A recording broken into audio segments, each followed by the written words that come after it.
I'm Nora Bennett, 27 years old, and I'm sitting at my parents' dining table trying to breathe like normal while my sister holds court about her promotion laughter skimming the surface like a stone across a lake. The chandelier above us throws soft light onto the good china we use only on holidays, and I can feel the stem of my water glass cooling my fingertips. Mark's across from me, watching quietly, seeing more than anyone here wants seen. Mom's smile is bright and careful.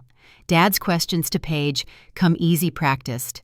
The roast smells like rosemary and butter, and it reminds me of simpler winters when the house felt smaller and warmer. I keep my posture straight because that's what this room asks for. The only thing that doesn't fit is the tightness in my chest that won't ease like a button you can't quite fasten. And before dessert, I already know something about tonight is going to change how I remember this family. Before I go any further, tell me where you're listening from in the comments, and if you've ever walked into a room that tells you who you should be, tap that like and subscribe so more people can find stories like this. I grew up in a small Ohio town where the winter wind comes off the fields and climbs under your coat, and people wave from their porches, even when they're in a hurry. My parents raised us on habits that looked good on paper, be on time iron. Your clothes say thank you even when it stings a little. They saved for the kind of life that photographs well holiday tables with matching napkins, neighborhood barbecues a summer week at a rental near the lake. When I was little, I thought that meant we were the kind of family that sat close together whether we needed to or not. But somewhere along the way, I learned to fill the quiet parts with yeses and nods, so no one had to move their chair. Paige learned how to shine, and I learned how to keep things steady. After college, I took a job coordinating public projects, parks, neighborhood repairs, the kind of work that doesn't make headlines but fixes the sidewalk where seniors trip and keeps the lights on in the playgrounds.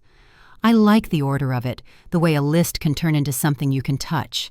The office is in a converted brick building with a draft in February and a coffee pot that never remembers to shut off, and when I step in there, I exhale like I've set down a heavy bag. It's not glamorous, not the way Paige's downtown glass tower is, but when I pass a newly painted crosswalk and watch a mother hurry her kids across with a little more confidence, I feel like I belong to the block in a way I can't explain at Sunday dinner. I think that's the first difference I ever really counted my life, is built from small pieces that hold together, and theirs is arranged for the big picture. Mark and I met at a volunteer event when his friend needed coverage photos, and I needed someone to move folding tables.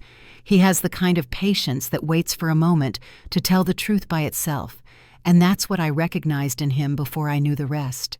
He works wherever he finds light, and story weddings, local features portraits for small businesses with big hearts. He's used to rooms that expect a performance and faces that want to be perfect. He knows there's always something else happening a little off to the side.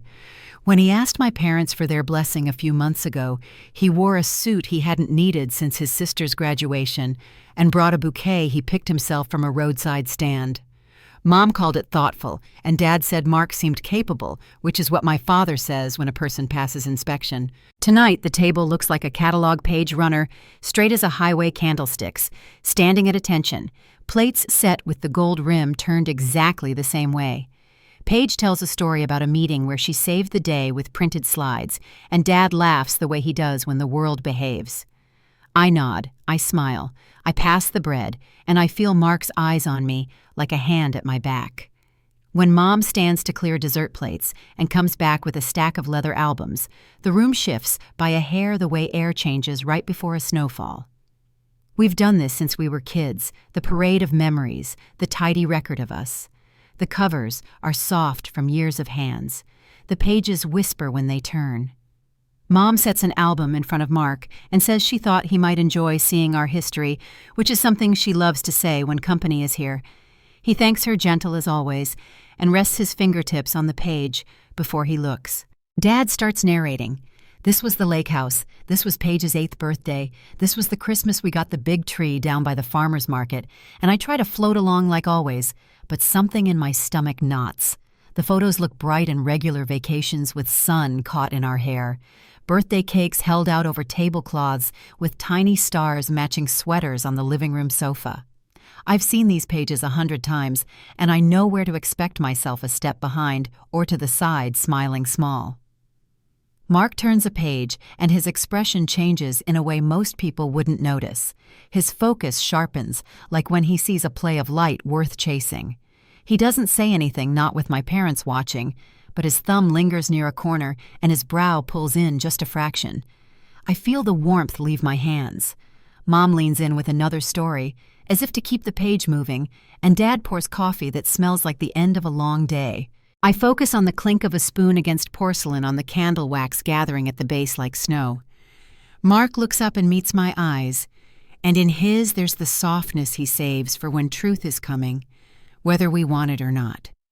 He gives my hand a small squeeze under the table, and in that quiet gesture, I hear the hinge of the night begin to swing.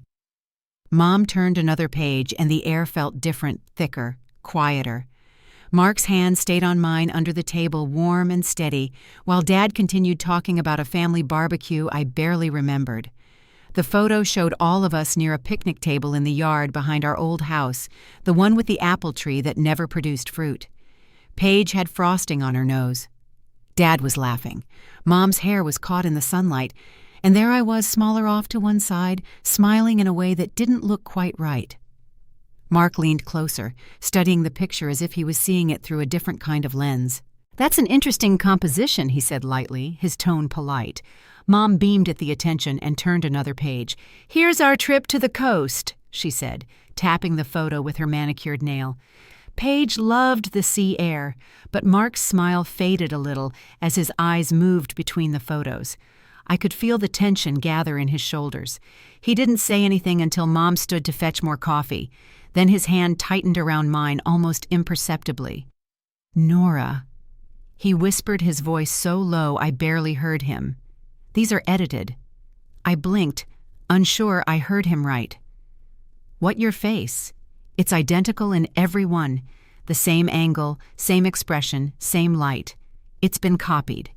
His tone was calm, but certain the way he sounds when he's explaining a technical truth he's sure of. The dessert fork slipped from my fingers, hitting the plate with a sharp ring. Everyone turned toward me. "Butterfingers," I said quickly, forcing a smile, but my chest tightened. Mom's eyes narrowed slightly, as if reading a private thought I didn't mean to show. Dad cleared his throat. "Old film wasn't reliable," he said, his voice practiced and easy, probably just a weird reflection. "Photographers tend to overanalyze things, don't they?" "Mark." Mark didn't answer. His gaze stayed on the photo album as Mom shut it quickly, dust motes rising in the air between us. "These old things aren't worth worrying about," she said with a laugh that didn't quite sound natural. "Speaking of the wedding, have you two decided on a venue yet?" I looked at her, feeling the space between each heartbeat. "I'd like to see those pictures again," I said quietly. Paige straightened her back in her chair, her voice too bright. "Actually, I wanted to ask about your color scheme. So I can start shopping." "I want to see the photos again," I repeated. The room went still. Mom's hand froze on the edge of the album. Dad's smile faltered, then vanished. They shared a glance I couldn't quite decode. Paige began gathering plates that didn't need collecting. "Don't be ridiculous," Nora Mom said at last, her voice sharp at the edges. "You're making everyone uncomfortable. These are just old memories." "Then show me," I said. My tone surprised me. It was steady, even gentle, but the words had weight. Her fingers tightened around the album. "Enough," she said softly. "Let's not ruin a nice evening." Mark broke the silence, his voice polite, but edged with quiet insistence. "They're actually fascinating examples of composition," he said, opening the cover again. "Would you mind if I took a few photos for inspiration?" Dad gave a tight smile. "Inspiration." Mark nodded. "Yes.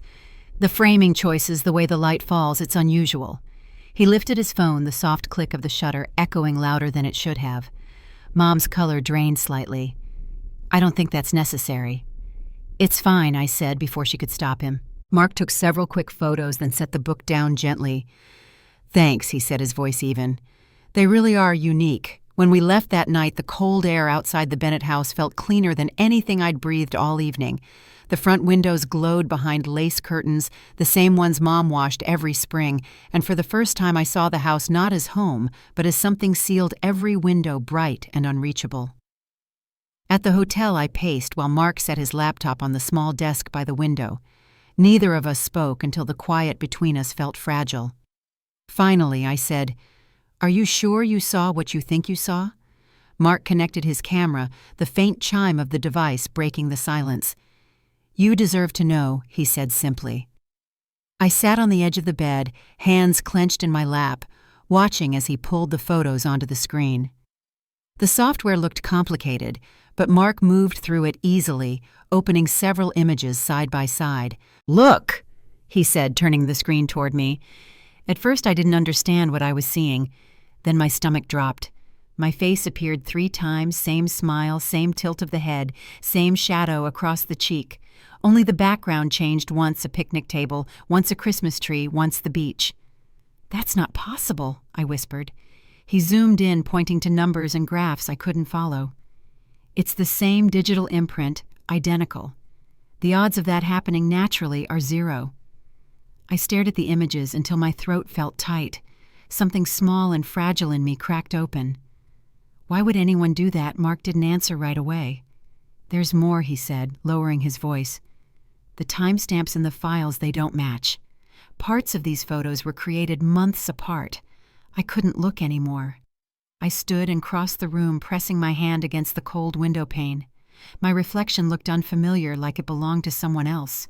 "What does that mean?" He turned in his chair. "It means someone built a version of your past." I sat down beside him again. My heart beat quick and uneven. "We need to ask them," I said finally. "Tomorrow." The next morning, we sat in the car outside my parents' house.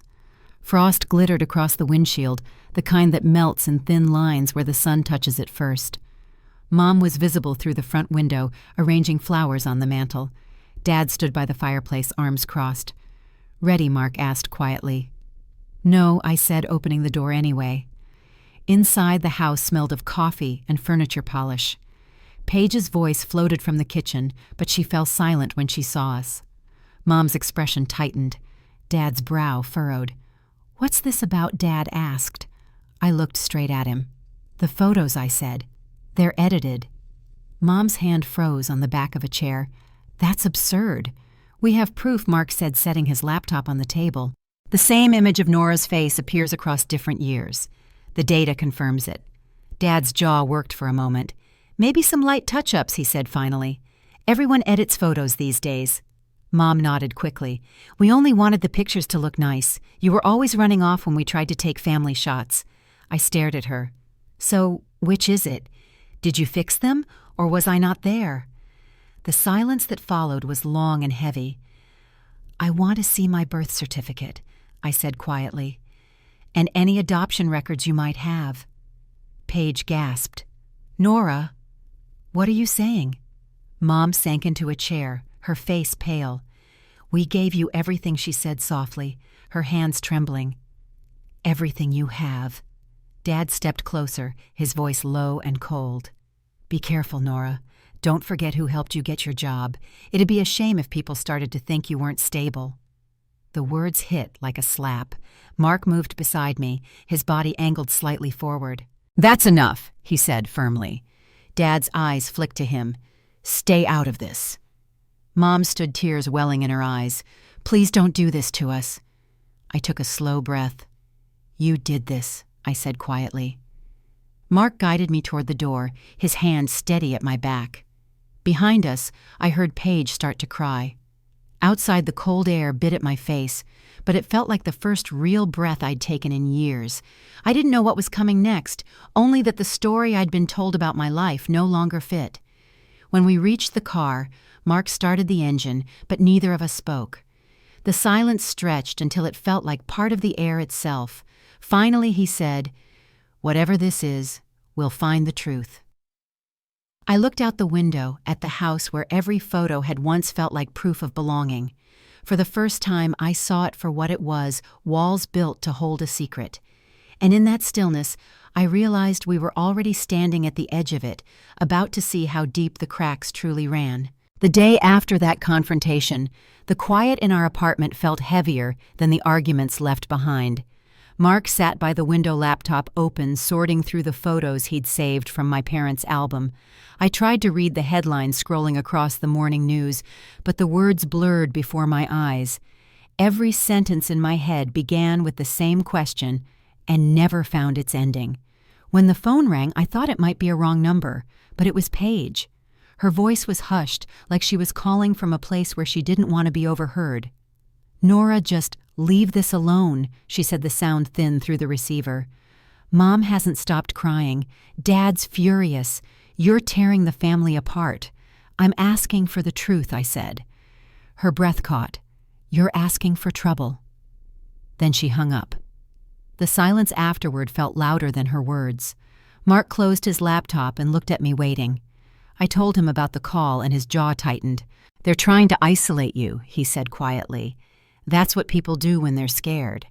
That evening, I went through my desk drawers, searching for my birth certificate. I found old tax forms, my college diploma, a stack of medical papers, but no birth record. I called my parents' county office the next morning and asked for a certified copy. The clerk on the line said, "We don't have a record of a Nora Bennett born here." She double-checked the spelling. The result didn't change. When I told Mark, he stared at me for a long time before saying anything. "We'll find it," he said. "Somewhere." The week passed in fragments. I went to work, nodded through meetings, and smiled when someone asked how my weekend had been. But by the time I came home, every polite word from daylight felt like something I'd borrowed and couldn't return. At night, I couldn't sleep. My dreams were full of rooms I didn't recognize and voices that didn't speak English. In one, a woman hummed a lullaby I somehow remembered but couldn't translate. 3 nights later, I woke up gasping. The clock read 3:18 a.m. Mark sat up beside me, startled. "Another dream?" he asked. I nodded, my heart still racing. He reached for my hand. "You need to start writing them down," he said gently. Details fade fast. So I began keeping a record, everything I could remember, that didn't fit neatly into the story I'd been told.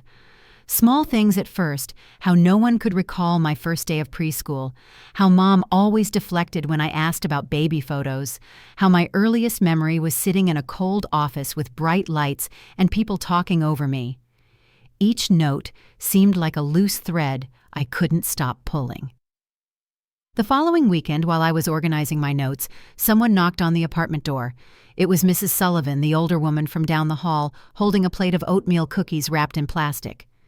"You've looked pale lately," she said kindly. "Thought you might need something sweet." Her hair was silver and neatly pinned back, her cardigan buttoned to the top. I thanked her and tried to smile, but she studied my face a little longer than usual. "You know," she said slowly, "you remind me of someone. I just can't place it. There was a story years ago on the news, I think. Something about missing children from overseas." She shook her head, her eyes softening. "Maybe I'm remembering wrong. Happens at my age." When she left, I stood by the door holding the cookies, the hallway light buzzing faintly overhead. The words "missing children" echoed through my mind until they felt heavier than sound. That night, I sat with Mark at the kitchen table, my notes spread out between us. He scrolled through databases and online archives, cross-referencing timelines, keywords, anything that might connect to what little I remembered. Each time he clicked, the glow of the screen lit his face sharp with concentration. Hours passed like minutes. Finally, he looked up. "There are records of refugee cases from Europe in the late 90s, he said quietly. "Some children went missing during relocation. Their paperwork disappeared, from where I asked." He hesitated. "Mostly from the Balkans." I didn't answer. My hand was still on the pen, its ink smudged where I'd been pressing too hard. The next memory that came to me was the taste of something sweet bread maybe, and a woman's voice saying a word that sounded like my name, but wasn't. On Sunday, I called my mother again. The line rang 5 times before she answered. "Nora," she said, sounding tired. "Mom." I called the county office. "There's no record of my birth certificate." She sighed. "It must have been lost."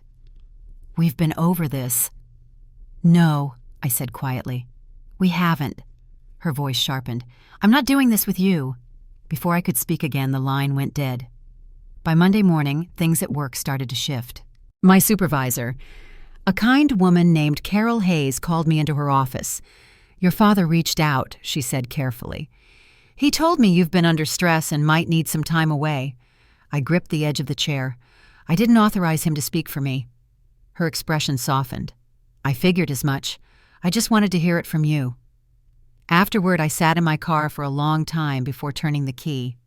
My hands trembled on the steering wheel. It wasn't just that they were covering something up, it was how far they were willing to reach to control it. When I got home, Mark was on the phone with a client. His tone clipped. "I understand," he said evenly. "We'll reschedule." When he hung up, he rubbed the back of his neck. "2 cancellations today," he said. "They said they heard I was using family drama for publicity." We stared at each other. The meaning was clear. That night, while chopping vegetables for dinner, the knife slipped. I barely felt it at first, just a quick sting and a thin line of red across my finger. But then something shifted inside me. The kitchen blurred, the floor tilted, and suddenly I wasn't there anymore. I was 4, sitting in a room too bright for my eyes. A woman with dark hair spoke softly in a language I didn't understand. Someone else, another woman, was telling me to smile for the camera. Then the first woman's voice broke through again, pleading. The sound faded as if pulled away by distance, but one word stayed something close to my name, but not the one I grew up with.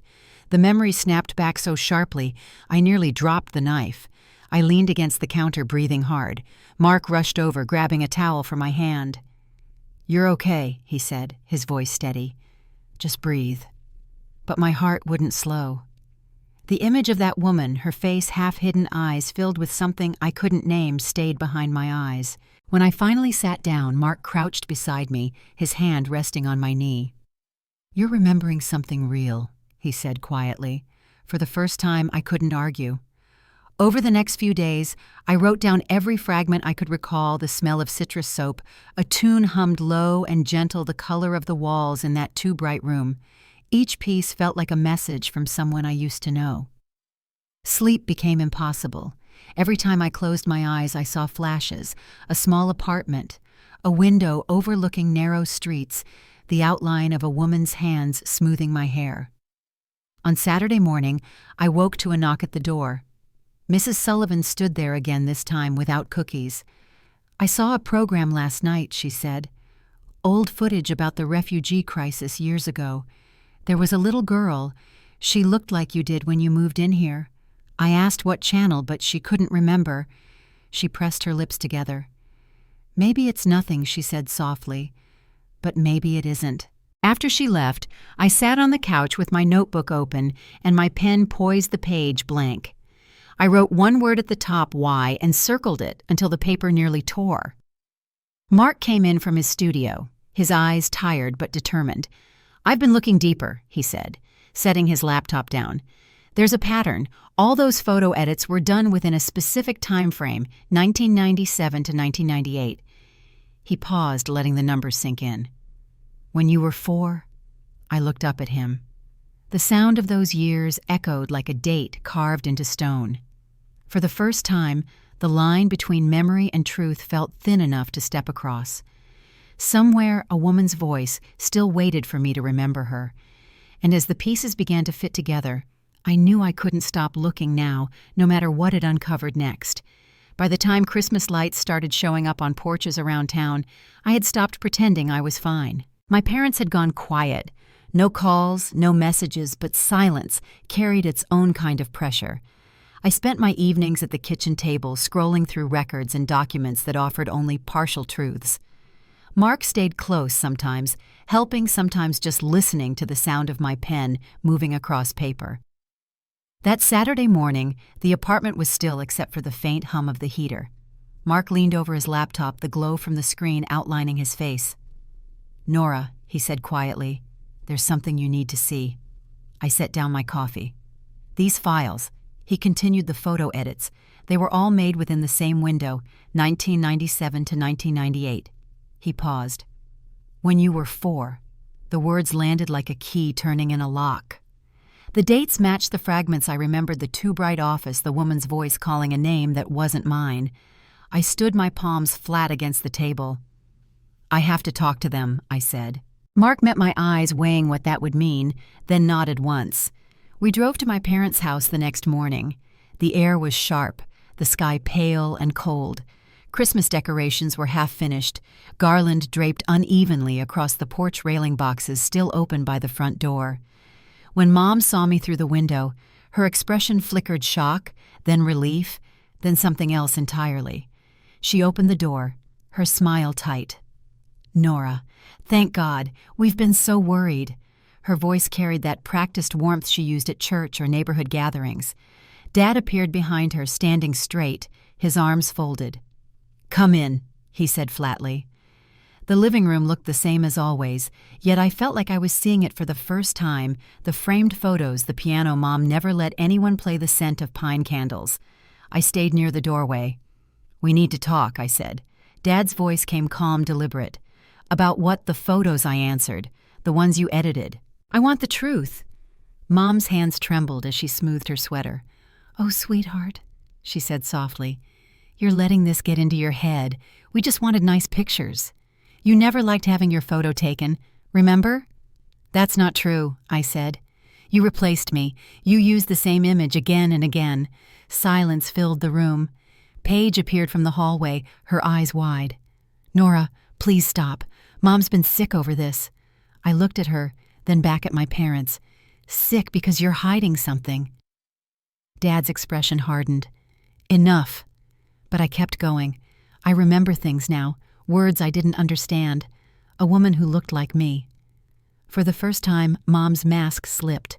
Her voice cracked when she spoke. "We saved you. You were lucky we found you." The room tilted slightly. "Found me," Dad stepped forward. "You were a child in a war zone. We brought you here to give you a future." Mark's voice cut through the stillness, steady but low. "You didn't save her," he said. "You used her. You took her so you could claim asylum." Mom's face drained of color. For a second, she looked like she might faint. "That's not what happened," she whispered. I took a step back, my heart pounding. "Then tell me what did." Neither of them spoke. The truth sat between us, heavy and undeniable. The stories I'd grown up with, the vacations, the family photos, the bedtime prayers, they weren't just fragile memories. They were constructed piece by piece to keep me from asking this very question. "I'm done living in your version of me," I said quietly. Dad's mouth opened, but no words came out. Mom reached for me, but I stepped away.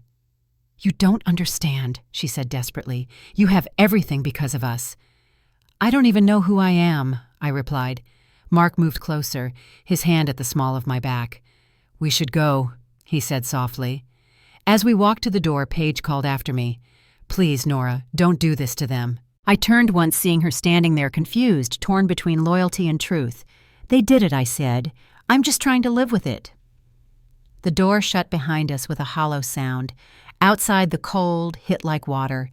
I didn't speak until we were in the car, heat blowing against the windshield. "I need to find out where I came from," I said. Mark nodded. "Then we start tonight."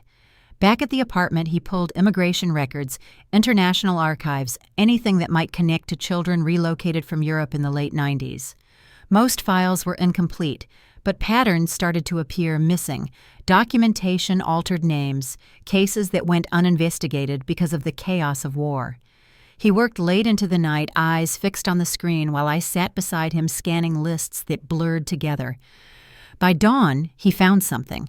Here, he said, pointing to a digital record of refugee transports from 1997.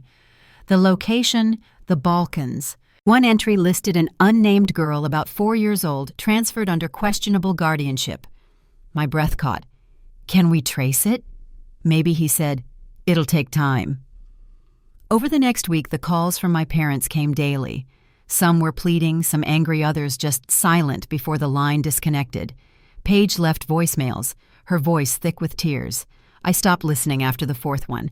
I poured my focus into the search building, a timeline from fragments, documents, memories, even the few Serbian words that surfaced in dreams. The puzzle pieces were crude, but they pointed to a place I had never been yet somehow recognized, Novi Sad. One night, sitting on the couch surrounded by open folders, I heard my own voice break the quiet. "I think that's where she was from." "Who?" Mark asked gently. The woman in my memory, the one who sang to me. He didn't answer, just reached over and covered my hand with his. The quiet stretched between us, not empty, but certain. The next morning, as snow began to fall outside, I knew what I had to do. The past wasn't going to fade just because I wanted peace.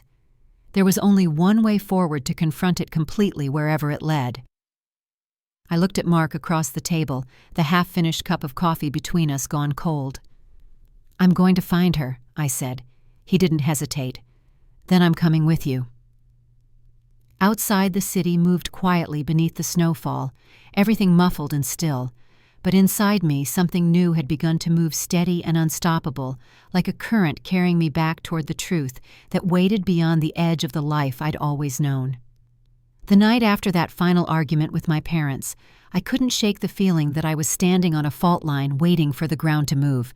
Mark stayed up at his desk, the glow of his laptop painting the wall in soft blue light. I watched him scroll through page after page of records, immigration reports, and archived newspaper clippings until his eyes looked glassy from exhaustion.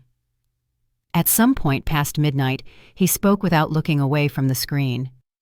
"I think I found something." I pushed my chair closer. The file he opened wasn't long, just a list of names and processing notes from a refugee center overseas. Halfway down the page, there was one entry with no last name, a girl 4 years old. The date matched the time the photo edits had been made. My stomach twisted. "Do you think that's me?" "I think it could be," he said, "but we need proof." By the next morning, I knew what I had to do. The air outside was biting cold, and the gray sky pressed low over the city. Mark parked outside the police station, his hands gripping the steering wheel while I stared at the glass doors. My heart thudded against my ribs. "Are you sure you want to do this?" he asked. I nodded. "If I don't, I'll never know." Inside, the station smelled of coffee and old paper.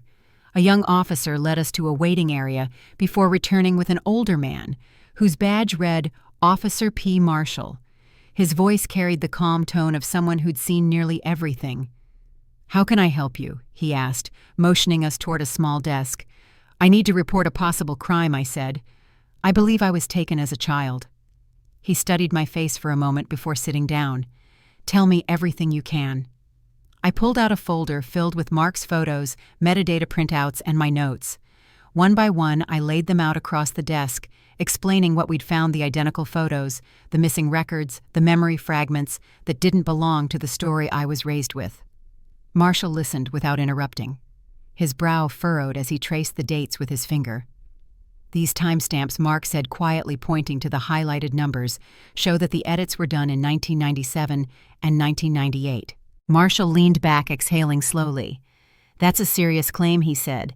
"If your information checks out, this could fall under federal jurisdiction." He excused himself for a few minutes and returned with a woman wearing a navy blazer and a small badge clipped to her belt. "Detective Miller," she introduced herself. "I handle missing persons and international cases." Her questions came steady and clear: where I was born, what records I had, whether my parents ever mentioned adoption. I told her everything from the strange photos to my father's threats about my job. She nodded as she took notes, her pen scratching softly across the page. When I finished, she closed the folder. "We'll open an investigation," she said. "But I need to warn you, this won't be easy. If your parents falsified documents, it could involve multiple agencies." I nodded, though my throat felt tight. "I understand." Before we could stand, the door to the station opened, and familiar voices filled the hallway. My parents walked in, followed closely by Paige. Mom's face was pale, her hands trembling around her purse. Dad's jaw was tight, his expression unreadable. "Nora," he said firmly, "we need to talk." Detective Miller stepped forward. "Mr. and Mrs. Bennett, please wait outside." But Mom pushed past her. "My daughter is confused," she said quickly. "She's been under a lot of stress. She doesn't know what she's saying." Dad forced a strained smile toward Officer Marshall. "We've had a family misunderstanding, that's all." I stood frozen. "Don't," I said softly. "Don't do this again." Dad turned to me, his voice smooth but cold. "Nora, you've always had an overactive imagination. We just want to take you home." Detective Miller's tone was calm but firm. "Mr. Bennett, your daughter's allegations are serious. We'll need to verify documentation." Mom's mask slipped for the first time, her voice rising. "This is ridiculous. We gave her everything." "Then show us," I said quietly. "Show the paperwork." The room went silent. After a long pause, Dad said, "There was a house fire. The records were destroyed." "That's convenient," Miller said. Paige, standing near the door, spoke suddenly, her words tumbling out. "That's not true. I saw the passports, the old ones from when you went overseas." Mom turned sharply. "Paige, stop." But it was too late. Detective Miller caught the detail. "Passports?" she asked. "From what country?" Paige hesitated. "Yugoslavia, I think. They said it was for charity work." The detective exchanged a look with Officer Marshall, then turned back to my parents. "That contradicts what you told us. I'll need those passports." Dad's face drained of color. "You can't just—" "Yes, we can," Miller said. "This is now a federal matter." Mom sank into a chair, her voice barely above a whisper. "We just wanted a better life. Everyone was desperate back then." Mark stepped beside me, his presence steady. I felt the tremor in my hands fade. Within the hour, paperwork was filed, and copies of their documents were requested for verification.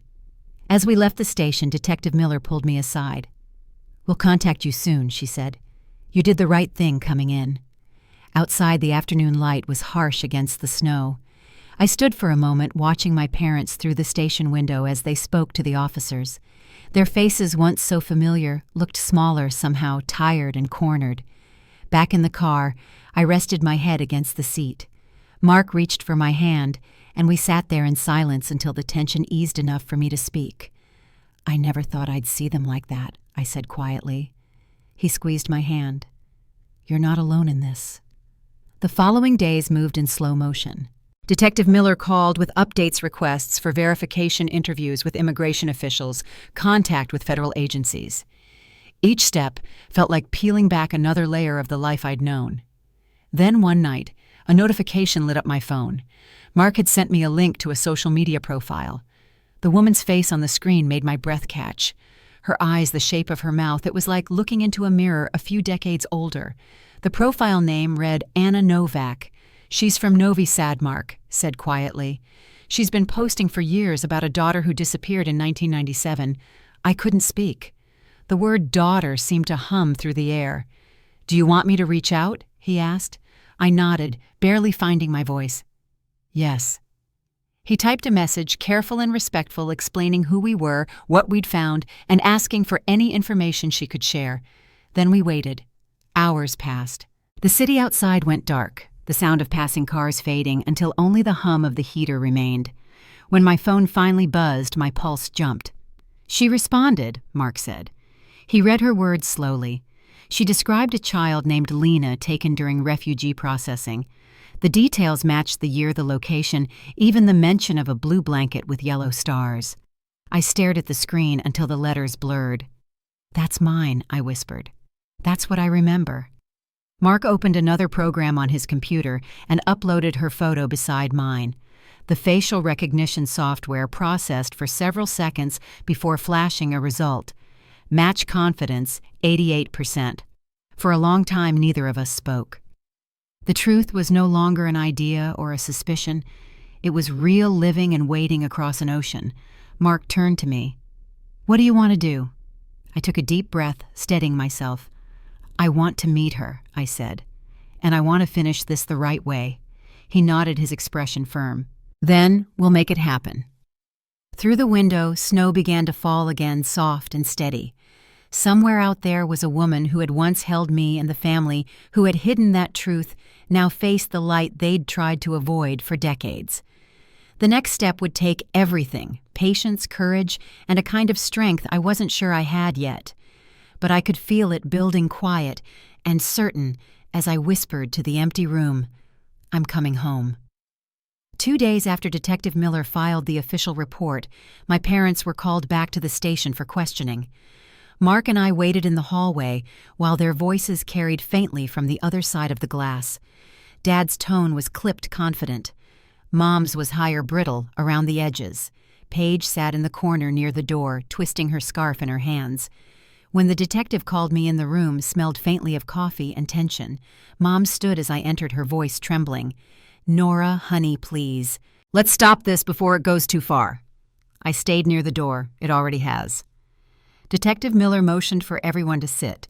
"We're here to clarify a few things," she said evenly. "Mr. and Mrs. Bennett, your daughter has presented evidence that her childhood photographs were digitally altered. Can you explain why Dad straightened? We touched them up like everyone does. We wanted nice family pictures." "And the missing documentation?" Miller asked. Mom's gaze darted toward him before she spoke. "There was a fire when Nora was little. Everything burned." "That's not true," Paige whispered, her voice unsteady. "You told me it was just a storage box that got wet." Mom's face paled.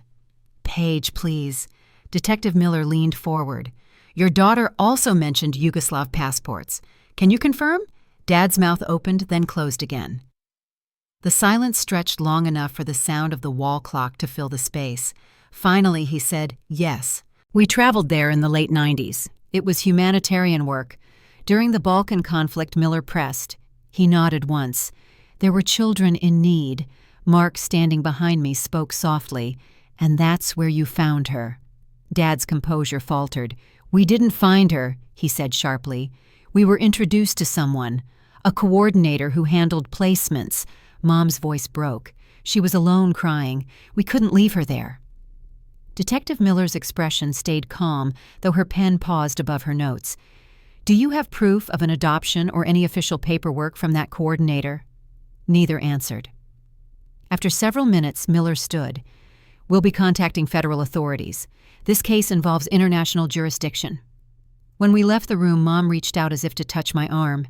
"You don't understand," she said, tears streaking her face. "We gave you love, a family, everything." I met her eyes. "You took my history," I said quietly, "and you called it love." Outside, the cold air hit hard. I didn't look back as the doors shut behind us. That night, the apartment felt still, like it was holding its breath. Mark sat at his computer, piecing through files, while I stared at the single photo on my phone, the one from Anna Novak's social profile. Her eyes looked so familiar, deep-set and kind, the same color as mine. "Do you think it's really her?" I asked. Mark turned toward me. "Every piece lines up. The timeline, the location the missing child reports, it all fits." I nodded slowly, my throat tight. "Then, I want to talk to her." He hesitated, then opened the translation app on his phone. "Let's write something simple, something that feels real." Together we crafted a message, careful and direct, explaining who I was, what I'd discovered, and asking if she once had a daughter who disappeared in 1997. We sent it and waited. Hours passed. The clock ticked softly. At some point I fell asleep on the couch, my phone still in my hand. Just after midnight, a message came through. Mark woke me gently. "Nora," he said. She answered. I sat up, heart pounding. The words on the screen were short, but certain I had a daughter. Her name was Lena. She was taken from me in 1997. The next line made my chest ache. "If this is real, please tell me something only she would remember." Mark looked at me, waiting. My mind raced through the fragments I'd written down over the past weeks, the lullaby, the smell of citrus soap, the small apartment. "There was a blanket," I said quietly. "Blue with yellow stars." He translated and sent it. The response came almost instantly. That was hers. The room fell silent. For a long moment, neither of us moved. Then Mark exhaled slowly, his voice low. "You found her." The next morning, I met Detective Miller at the station and showed her the messages. She read them carefully, then nodded. "We'll verify it," she said. "I'll contact Interpol and coordinate with Serbian authorities. This might move fast now." 2 days later, I got the call. Miller's tone was measured but kind. "It's confirmed," she said. "DNA comparison from the public records matches your mother's. Her name is Anna Novak." I didn't speak for several seconds.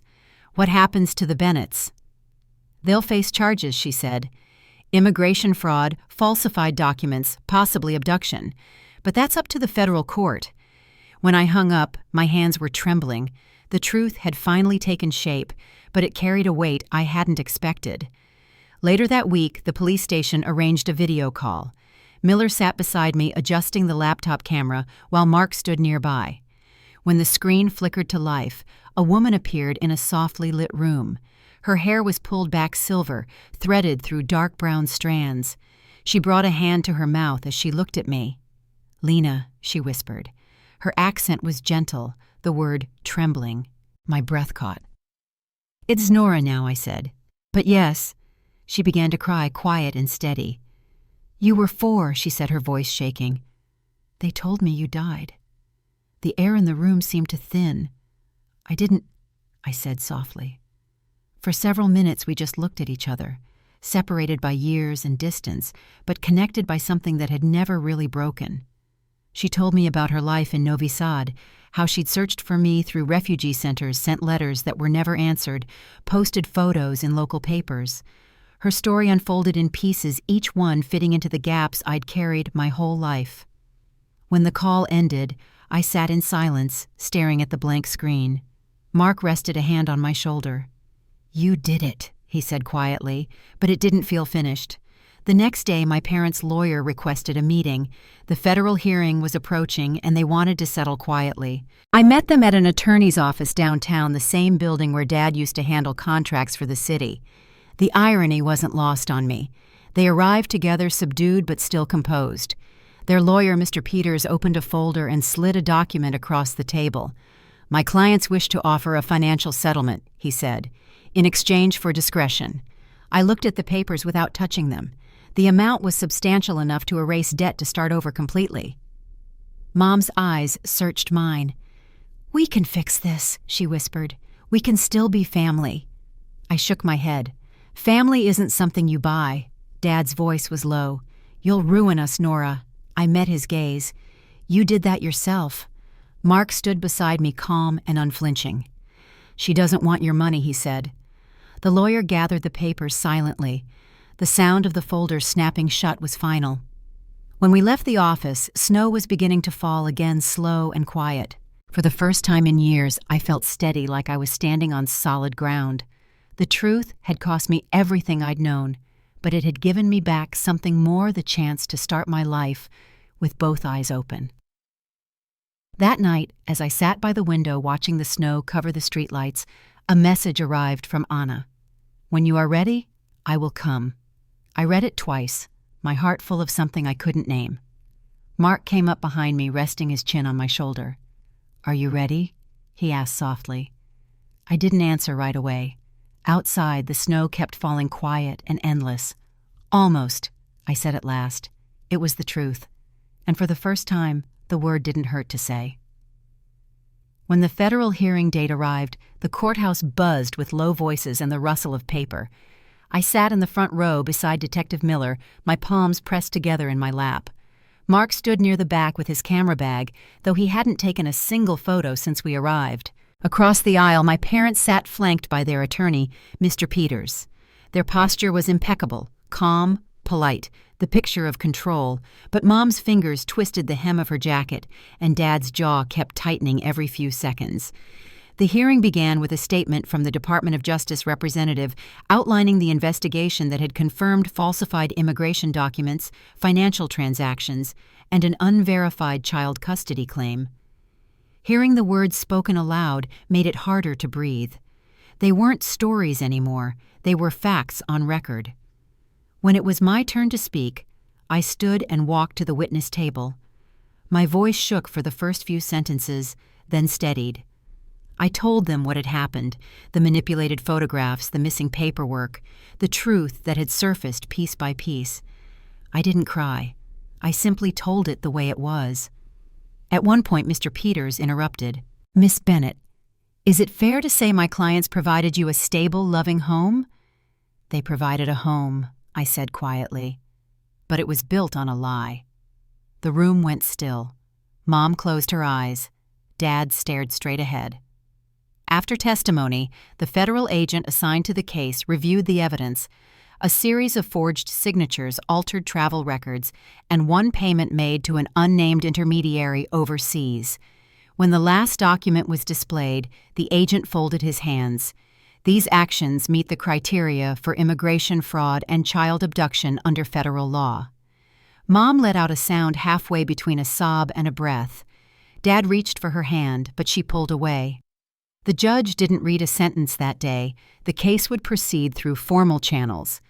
But as we stepped out of the courtroom, I felt a shift, as if a door that had been locked for decades had finally opened. Outside, snow drifted in lazy circles through the air. Reporters lingered on the courthouse steps, their cameras glinting in the pale light. But no one stopped us. Mark guided me down the stairs, his hand gentle at my back. "You did what you came to do," he said softly. That evening we met with Anna on a video call set up by the international liaison. It was late in Serbia, the window behind her filled with the glow of streetlights. She looked tired, but peaceful. "They told me what happened today," she said, in accented English. "You were brave." I smiled faintly. "It doesn't feel brave. Truth never does," she said. "But it makes a new beginning." 2 days later, my parents requested a final meeting through their lawyer. Against every instinct, I agreed. I wanted closure, or at least something that resembled it. We met in a neutral office, white walls, cold lighting, and a long table that seemed to stretch forever. Mom sat on one side, her hair pulled back too tightly. Dad's suit looked impeccable, though his shoulders seemed smaller somehow. "I heard about the case," I said, taking a seat across from them. "You'll probably lose your citizenship." Dad nodded once. "That's what they said." Mom clasped her hands. "We didn't mean for this to happen. We thought we were doing what was best." "You thought wrong," I said softly. "You could have told me the truth. You could have given me the choice." Her eyes filled, and for the first time I believed the tears were real. If I could go back, I'd do it differently. Dad didn't speak. He just looked at me with an expression I couldn't read, part remorse, part calculation. Mr. Peters slid an envelope across the table. "This is the settlement offer we discussed.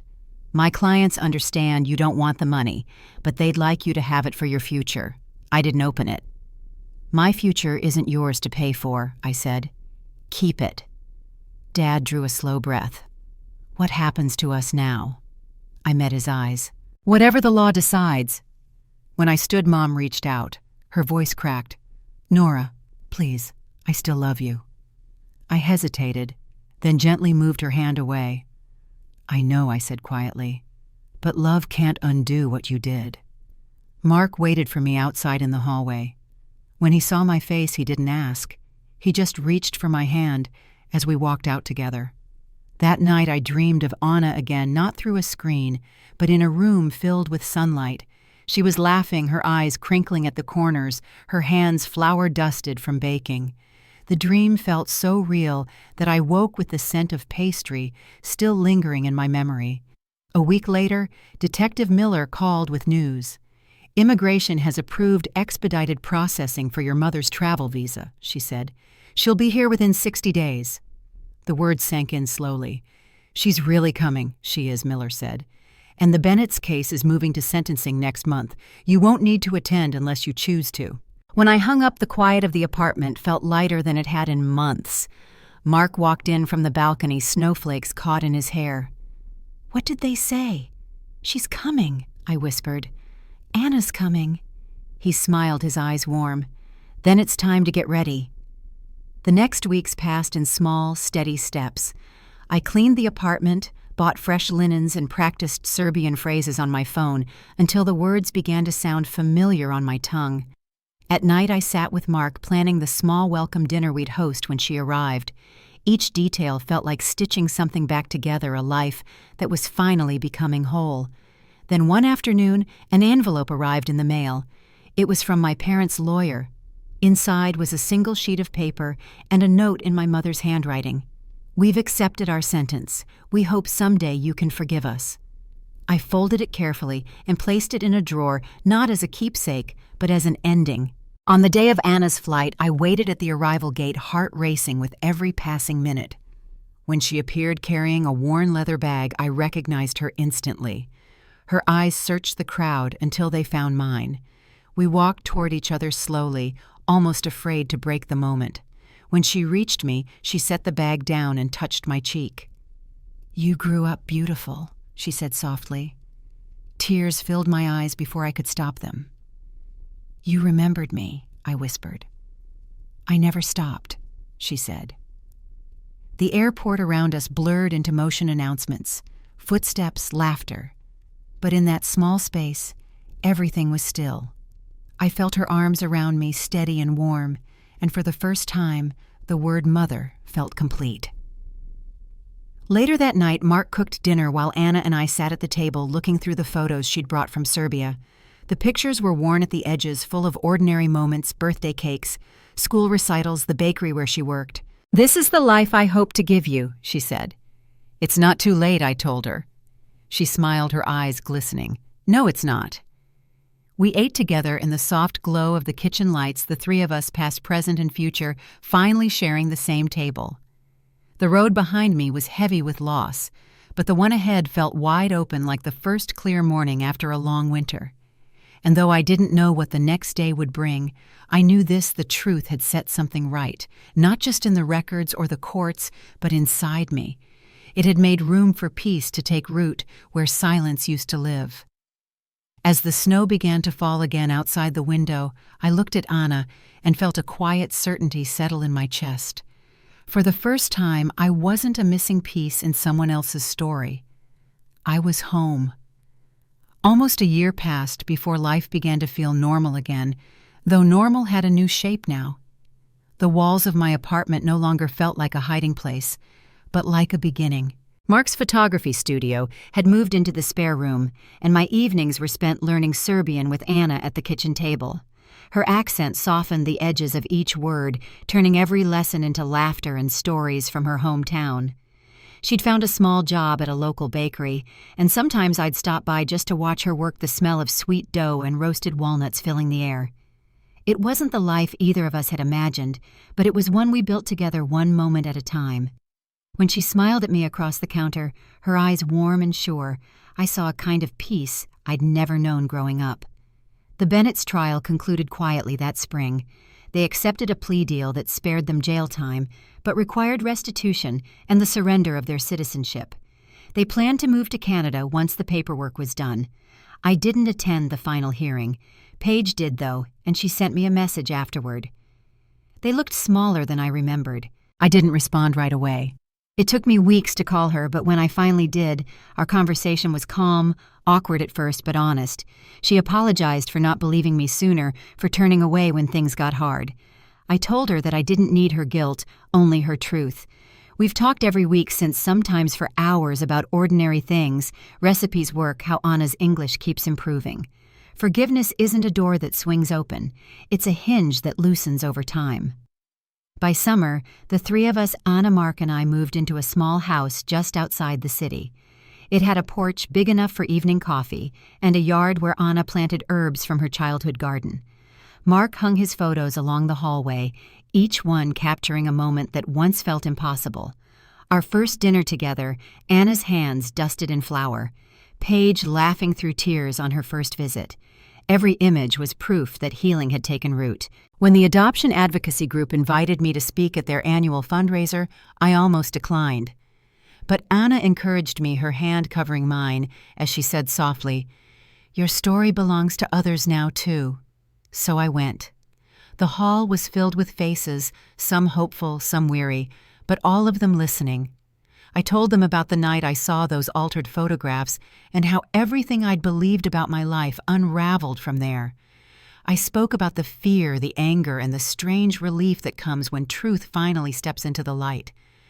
When it was over, a woman approached me with tears in her eyes and said, "You gave me courage to start asking questions." I understood what she meant. Sometimes the hardest thing in the world is to look for the truth when you've been told not to. That autumn, Mark and I were married in a quiet ceremony by the lake.